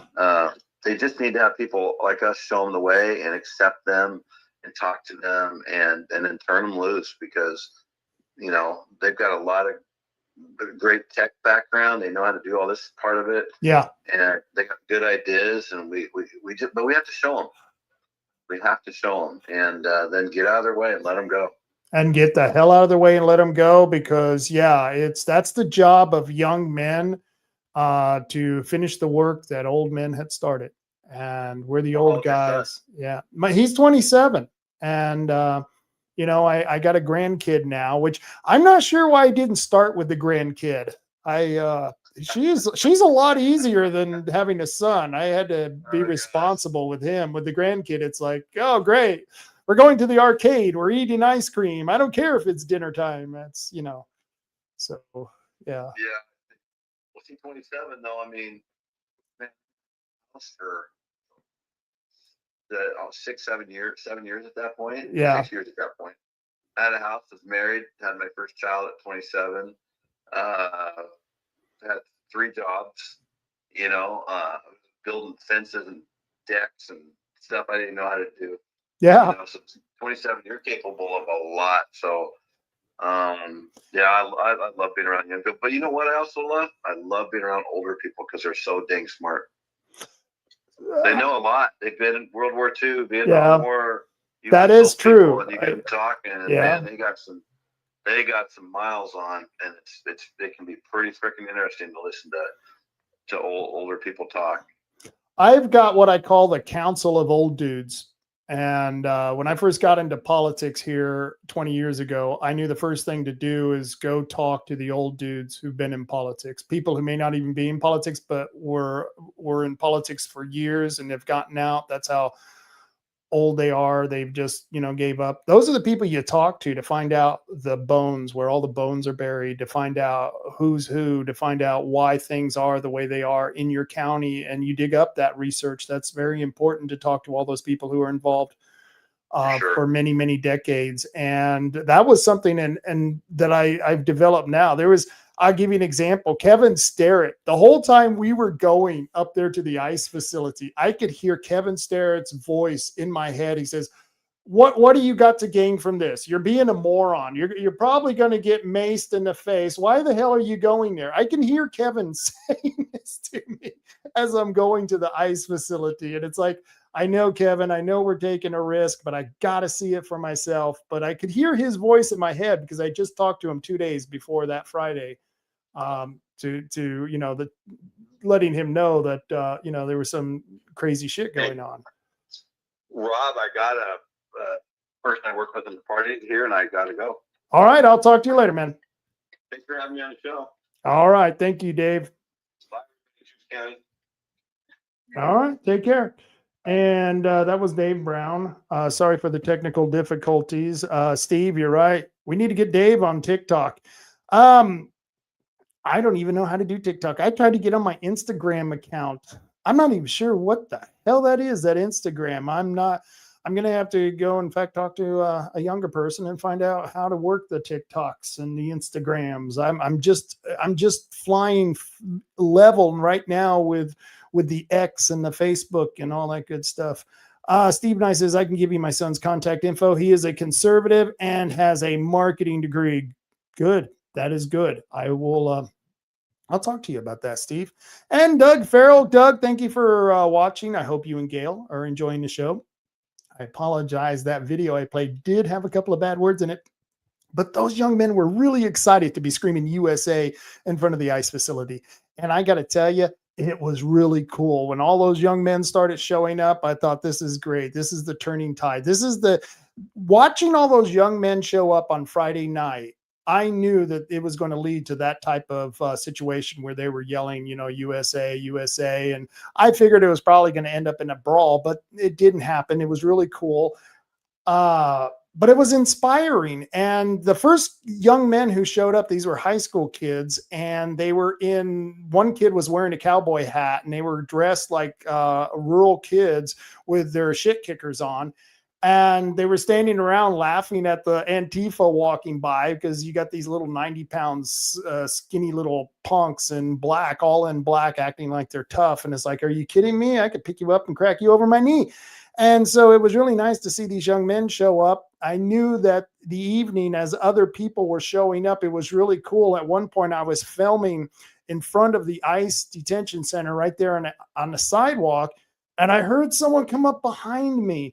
And I was thinking, oh man, because Antifa will do that sometimes. They'll come up behind you and they'll attack you from behind. They'll do a surprise attack. It's happened to me before. And so I turned around, and luckily it was a couple of our old Patriots, a couple of the old Patriot guys who I recognized them from many different rallies. I didn't know their names. I talked to them for a few minutes, and I knew that the night was going to go much better. Like I said, there's a political shift, the political tectonic shift happening in Portland. And once this legal situation with the National Guard, once that works out, it's going to be a very interesting situation. It's going to be handled the same way as they did in California. They're going to be able to take out all the violent people right away and put them up in jail. That's why the big Antifa weren't there this Friday, or haven't been there in a while, because they don't want to go to jail, and they're finally locking people up. Talking to Dave, he probably knows a few more police officers than I do in Portland, but I was watching some of those cops, and they were very comfortable with the Antifa crew. They were giving them high fives, and they were stopping and talking to each other like they were buddies. It was kind of strange. In fact, if you go and watch my video from Friday night, there were two young Antifa men, all in black bloc, talking to a police officer. And they were going back and forth about how the young man was upset that the police officer didn't call him, because they were going to be doing something together later on. And I don't know, I guess the cop didn't get back to him or something, but it was a strange conversation, because it was like watching two old friends speak. And here you have two young Antifa thugs talking to a middle-aged city cop. That was just bizarre. It just, and I'm sure they'll say, well, the one way to deal with these people is to get to know these people. And I don't know, maybe there was a philosophy to it, but I just believe that a lot of the police and the Portland Police Department are Antifa. I watched in Salem when we marched to the governor's mansion and back to the Capitol. When we got to one of the streets going back to the Capitol, we got into a skirmish with Antifa, and the cops showed up and separated us. There was a line of cops across the street, and the Antifa guy, the guy who looked like he was in charge, yelled at the cop who was in charge and said, "Do your job, arrest these SOBs." And that cop turned around and he gave an order and sicked all that line of cops on all the Patriots. I watched them do this. They literally took orders from Antifa. This happened in Salem at the Capitol, and there is video of this where there's a guy in Antifa black bloc giving orders to the Salem police. And it was disgusting. You don't feel safe, because how can you be safe in a city where the gang is not only the street gang, but they're also the officers in the judicial system of the city. This is like going to California, and the Crips and the Bloods are now the lawyers and the judges and the police for the city. You think you're going to get a fair shake? And if that's the situation, well, that's literally the situation in Portland. You've got a gang of thugs in charge. This gang just happens to be Antifa. And so talking about some of the things that are going on, let me add this to the stage and get rid of this comment. Oh boy. Oh no. Oh no, I got the wrong dates. Okay, so we're going to be at Napa parking lot this Wednesday, which will be October 8th, not October 1st. This will be October 8th, happening this Wednesday from 3 to 7. And then we will be the next day at Best Western getting the signatures. I doubt we'll have the signature sheet or the petition, the initiative petition to stop the gas tax. That probably won't be out until about next week, and we should have those petitions up and ready to go. And once again, all of you people out there who watch the show, and some of you you watch it because you just want to find things to complain about. You really don't like the people who come on this show. You really don't like the people who are my guests. You don't like the people who I associate with. I understand that. I get that. There's different factions of the Republican Party, but I'm asking all of you, let's call a truce.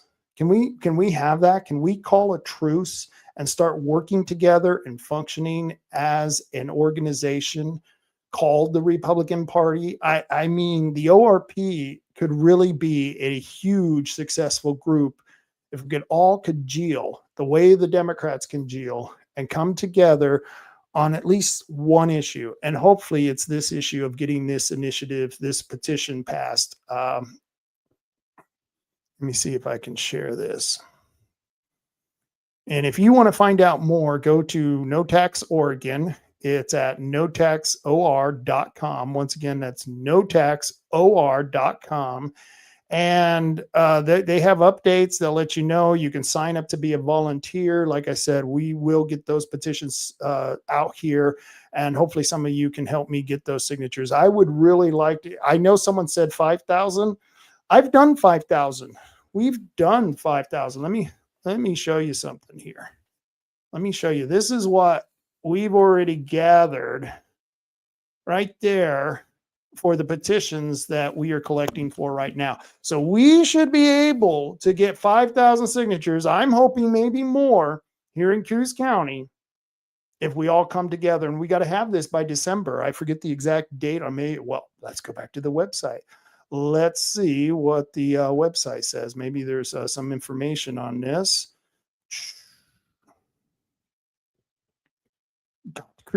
To increase taxes by $4 billion in a state where they already they're just flush with money.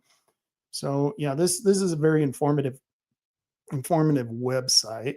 As you can see, it's just been put together. There's not a lot to it. Let's see if I can get some updates. No, I can't. I don't know, but I do know that this is due back in December. We only got a couple of months on it. It's not a very long time. But the other petitions that we have going, the vote before tolls and the end vote by mail, those will be going on for quite a while. There's, let's see, end vote by mail will be, I think we're going until next June. Let's see. And let me see if I can share this screen. There we go. There's the end vote by mail tab. And if you want to download a single signature sheet, you can go to ENDVBM.com. Once again, that's ENDVBM.com. Download a single signature sheet, and you can fill that out and have the petition signed officially. And let me tell you, if someone tells you that to go to a website and fill out a petition online without actually signing it, without actually physically signing it, if you don't actually physically sign it, it's not a petition. This is not the Biden administration. There is no auto pen in our petitioning signatures. I mean, me and Marty wish there was, because we got like 3 petitions. It sure would help if we could, have everyone write all 3 petitions all at once. But we don't have the auto pen. We're not the Biden administration. And so if there's anyone who's sending you to a website that they are telling you you can fill out a petition online, they're full of crap. Okay. Don't buy it. Go to ENDVBM. You have to download the petition, you have to sign it, and then you have to mail it into the chief petitioner. All of those instructions are there to help you out. It's really pretty damn easy. What's the other one? Vote by tolls. Oh, I know. Yeah, there we go. And this is the other one that we're doing, and it's very important, once again, that if you see us out there getting no signatures, please stop, please sign. We'll be out there doing this for quite a while. I'm losing my buddy, Marty. He's going to be leaving soon. He's going to be taking off. He flies off to California, Southern California, during the winter. Yeah, I'm going to have to talk to him about that. Otherwise, we'd have him run for county clerk and he'd be badass. But he can't, because he doesn't stay here all year round. And so it'd be difficult for him to be in the clerk position. But he's going to be leaving soon. So I don't know. I'm going to have to find some way, another person or another couple of people to help me out with these petitions, because it's really not that fun to be out there by yourself. And like I said, and sometimes you need a couple of people, because you'll be hit by 6, 7 people driving up at the same time wanting to sign a petition. And if you have 2 or 3 people, it sure does go a lot smoother. But you can also go to, I think here at the IP31, that's the petition number. Let's see, the initiative. I'm not sure if you can download a single signature sheet for this. Yeah, here it is. Okay, it is. Actually, I was wrong. There is a place where you can download the single signer petition, sign that petition, and send it in. And remember, if someone sends you to a place where you're filling it out online, you're not part of the Biden administration. There is no such thing as auto pen online for petitions. You have to physically sign the paper. So just to let all of you know. Let's see, what else did I have to do before I got out of here? There were several news stories, but yeah, I think I'm going to cut out of here a little bit early, and I'm going to pop on a couple of times during the week to give updates, because it seems to be going quite well for me when I do that. And I kind of want to be promoting all the people who are up in Portland: Savannah Hernandez, Chelly, who is the honey badger mom, and of course, Andy No, and all this good stuff they're doing. I mean, that's a really good work. There is one other event that's happening this Friday. Oh, let me get this on stage. This Friday, now I know this thing says October 9th, but Friday is actually October 10th. October 10th at 6 p.m. Friday, we're going to be given an example of how to do hand counting. We're gonna give an express training on how to do hand counting. I don't know if you've ever done that. I don't know if any of you are old enough and remember the days when we used to count the ballots by hand. I've been through a couple of recounts here in Coos County where we had to recount the ballots because it was less than half percentage separating the yes or the no, or one candidate from another candidate. So I've actually had great luxury of experiencing doing a recount on the ballots. And it's a really cool process. There are several different ways that different states do it. This is just one way that we're going to be shown here on Friday. This is Friday, October 10th. And of course, let me bring down my sponsors, because I can't get out of here without my sponsors. These guys rock. 541-294-1800 if you need to get some of those trees taken out of your yard. You got some of those liability trees. They're a liability because, they're like Antifa. They're bug infested. They got disease. They can catch fire at any time. They might fall over on a neighbor, causing all kinds of damage. They're Antifa trees. Well, 3H Tree Service are experts at taking Antifa trees out of your yard and removing them so you got a beautiful view. I wish they would do that. I wish I could send 3H Tree Service out there to the ice facility to take out all the antifers, the real antifers, but they don't do that. They deal with trees. And you have trees that have branches that are hanging over your neighbor's yard. Maybe they're hanging over your garage. Maybe you don't want to have that liability. Well, these guys can come in, remove those trees, and leave you a beautiful view.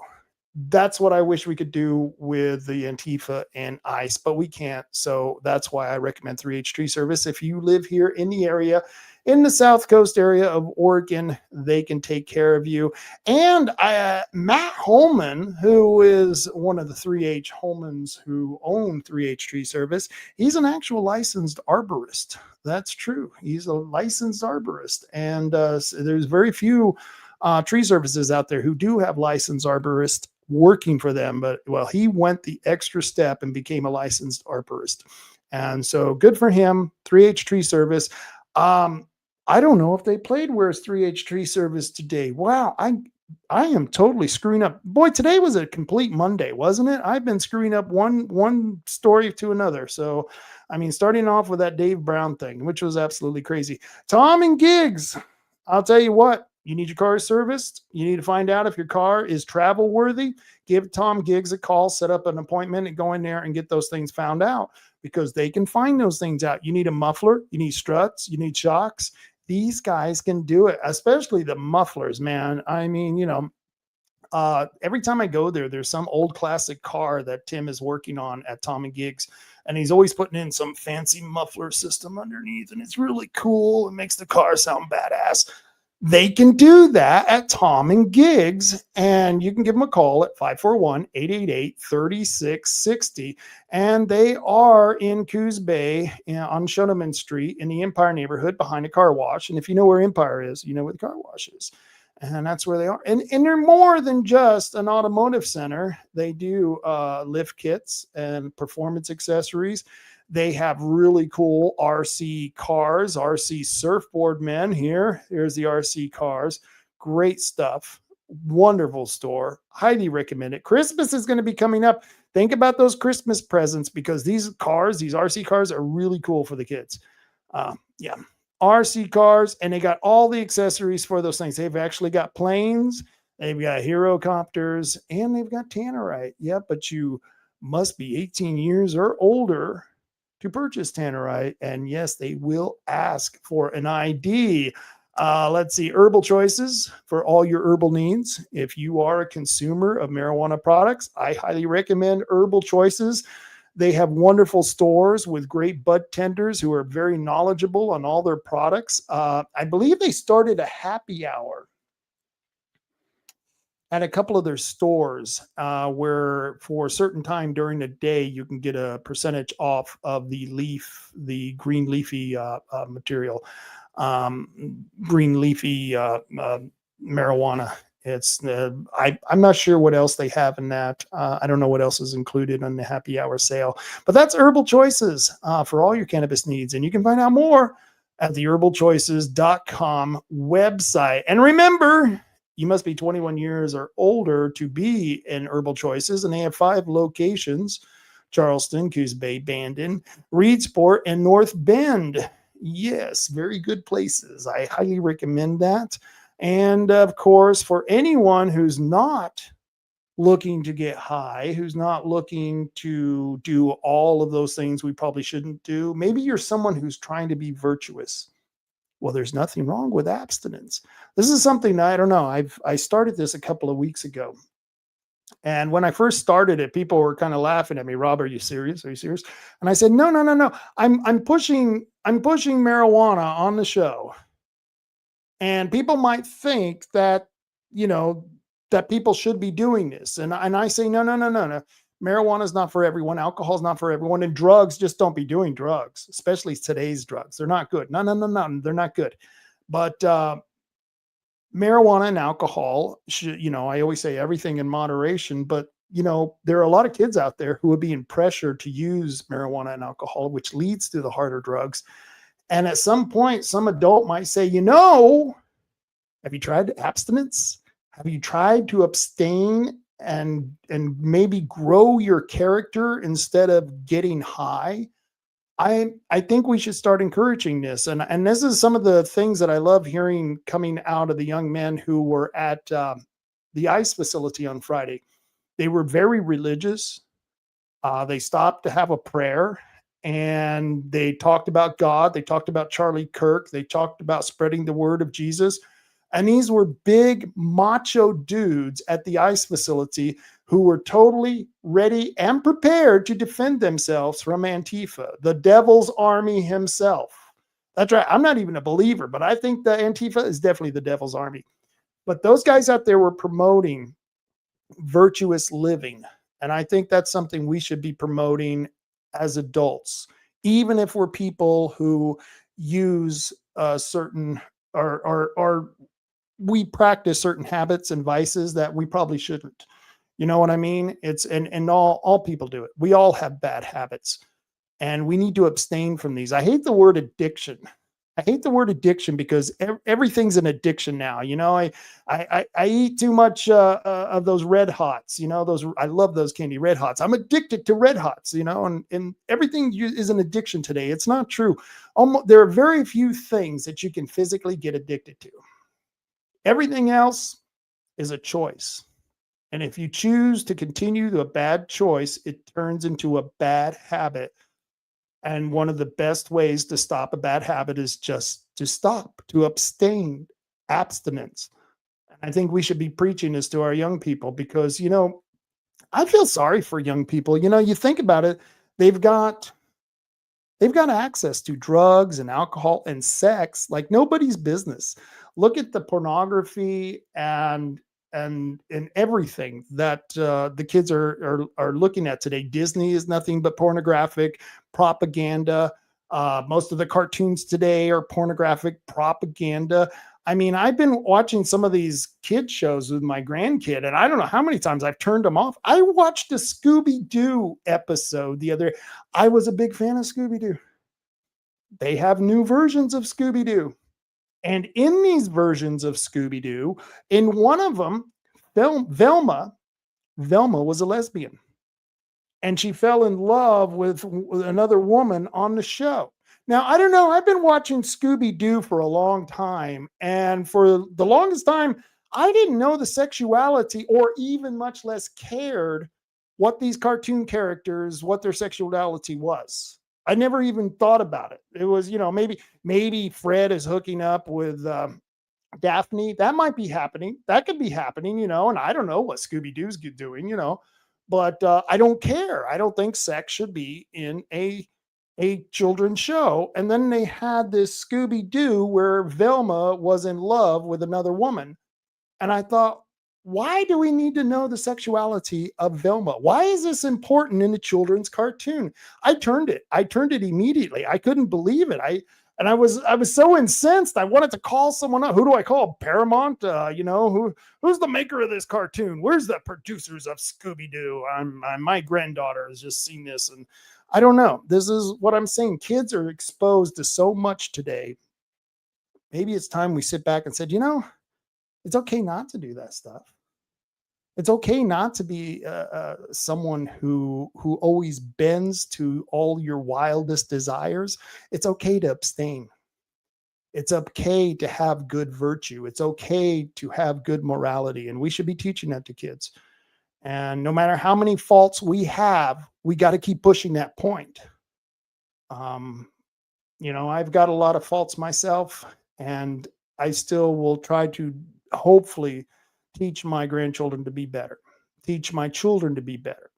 And part of that is teaching them morality, virtue, and the start of that is abstinence. How to have the patience just to say no.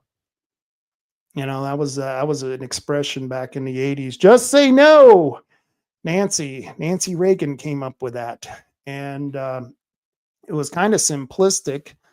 And I thought it was ridiculous at the time, but now I look back at it and really the message is true. Just say no.